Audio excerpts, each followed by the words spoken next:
Welcome to McPlum, simple solutions served daily. You want this working now, so first, confirm the TV has the right inputs and the source device is powered.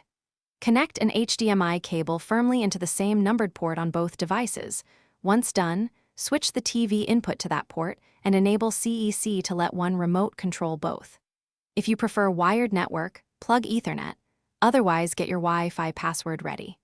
This immediate pairing avoids handshake errors and speeds the next setup steps. Now you configure the middle details that determine performance.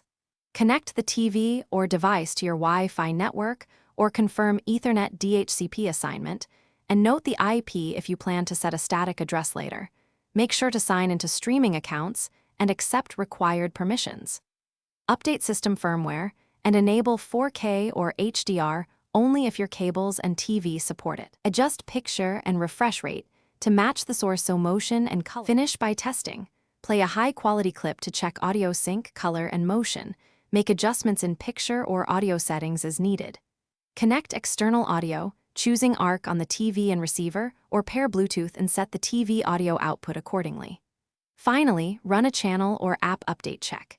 If anything goes wrong, power cycle both units, try another HDMI port or cable, and confirm input selection. Often a reset clears handshake and signal issues.